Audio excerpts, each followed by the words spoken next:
Dogra culture सिर्फ एक कहानी नहीं, यह साहस, परंपरा और संघर्ष की एक ऐसी धरोहर है जिसने युद्ध, बाहरी आक्रमण, कला और प्रशासन के हर दौर को पार किया है।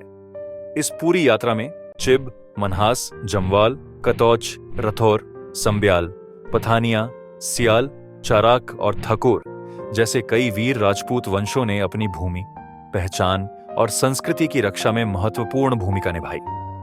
यह सिर्फ डोगरा योद्धाओं की ही नहीं, बल्कि उन कवियों, कलाकारों, शासकों और आम लोगों की भी कहानी है जिन्होंने इस पूरे क्षेत्र को एक अनोखी पहचान दी।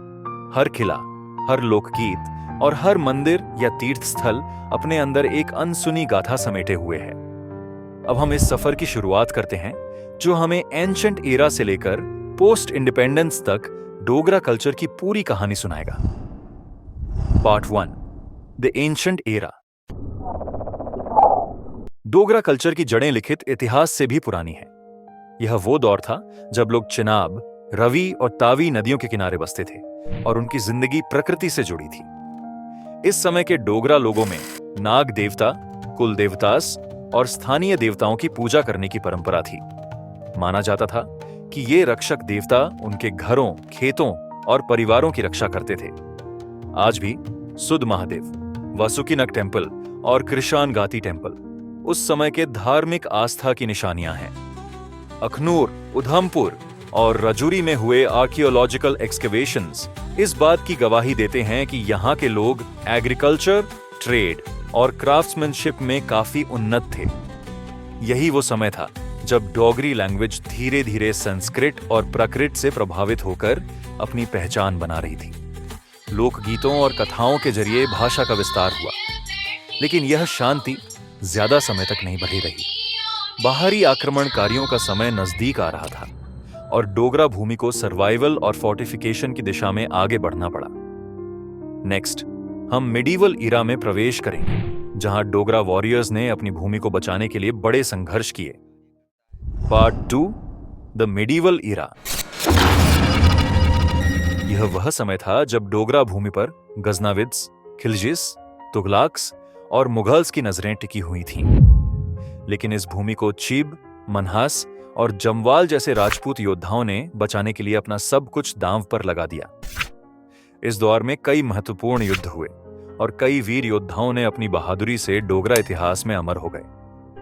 सबसे बड़ा नाम था मियन डेडो, जिन्होंने अपने समुदाय को ऑपरेसिव फोर्सेस से बचाने के लिए गुरिल्ला युद्ध नीति अपनाई। इस समय फोर्टिफिकेशंस बहुत जरूरी हो गए।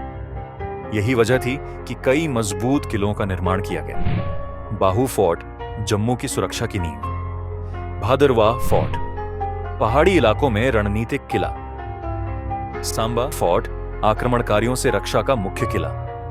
डोगरा वॉरियर्स ने बाहरी शासकों के खिलाफ अपनी पहचान को बनाए रखा, लेकिन उन्होंने कला और संस्कृति में भी योगदान दिया। यही वह समय था जब बासोहली पेंटिंग और डोगरी फोक म्यूजिक जैसी आर्ट फॉर्म्स का विकास हुआ। लेकिन यह सिर्फ एक शुरुआत थी।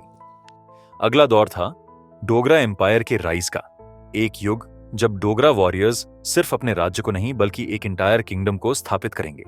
नेक्स्ट, हम देखेंगे कि डोगरा एम्पायर कैसे बना और कैसे इसने पूरे उत्तर भारत को प्रभावित किया। Part 3, the modern era. 19वीं सदी का द्वार डोगरा एम्पायर के राइज का था, जब महाराजा गुलाब सिंह ने एक पावरफुल स्टेट स्थापित की। उन्होंने ट्रीटी ऑफ अमृतसर 1946 के तहत जम्मू और कश्मीर पर अधिकार स्थापित किया और इसे भारत की सबसे महत्वपूर्ण रियासतों में से एक बनाया। उनके उत्तराधिकारी महाराजा रणबीर सिंह और महाराजा प्रताप सिंह ने राज्य में एजुकेशन, इंफ्रास्ट्रक्चर और एडमिनिस्ट्रेशन में कई सुधार किए। इस दौर में डोगरा कल्चर का पुनर्जागरण हुआ। यह वह समय था जब डोगरी पोएट्री, लिटरेचर और फेस्टिवल्स को बहुत बढ़ावा मिला। लेकिन जैसे जैसे इंडियन इंडिपेंडेंस मूवमेंट तेज हुआ, वैसे वैसे डोगरा रूलर्स के लिए चुनौतियां बढ़ गईं। 1947 में ब्रिटिश राज का अंत हुआ और इसके साथ ही डोगरा एम्पायर का भी। अब डोगरा संस्कृति की सबसे बड़ी परीक्षा थी अपनी लैंग्वेज और ट्रेडिशंस को बचाए रखना। नेक्स्ट, हम देखेंगे कि पोस्ट इंडिपेंडेंस एरा में डोगरा कल्चर को कैसे बचाया गया और आज तक इसे प्रिजर्व करने के लिए क्या एफर्ट्स किए जा रहे हैं। Part 4 the post independence era. Dogra empire का राजनीतिक रूप से अंत हो चुका था, लेकिन डोगरी लैंग्वेज और कल्चर को बचाने की असली लड़ाई अब शुरू हुई। एक समय पर जो भाषा रॉयल कोर्ट्स और एडमिनिस्ट्रेशन में बोली जाती थी, वह धीरे धीरे मार्जिनलाइज्ड होती चली गई। हालांकि कई दशकों के संघर्ष के बाद 2003 में डोगरी लैंग्वेज को भारतीय संविधान की 8th शेड्यूल में शामिल किया गया और इसे ऑफिशियल स्टेटस मिला। लेकिन आज भी डोगरा आइडेंटिटी कई चुनौतियों का सामना कर रही है। वेस्टर्न इन्फ्लुएंस, माइग्रेशन और अर्बनाइजेशन के कारण ट्रेडिशनल आर्ट फॉर्म्स और फेस्टिवल्स धीरे धीरे पीछे छूट रहे हैं। फिर भी एक नई उम्मीद जगी है। डोगरी म्यूजिक, फोक स्टोरीज और लिटरेचर को डिजिटल प्लेटफॉर्म्स पर नई पहचान मिल रही है। लोहड़ी, बैसाखी और नागपंचमी जैसे फेस्टिवल्स को फिर से ग्रैंड वे में सेलिब्रेट किया जा रहा है। नई पीढ़ी के आर्टिस्ट्स और स्टोरी टेलर्स मॉडर्न प्लेटफॉर्म्स पर डोगरा हिस्ट्री और कल्चर को शोकेस कर रहे हैं। लेकिन सबसे बड़ा सवाल यही है, क्या हम आने वाली पीढ़ी को उनकी हेरिटेज से जोड़ पाएंगे?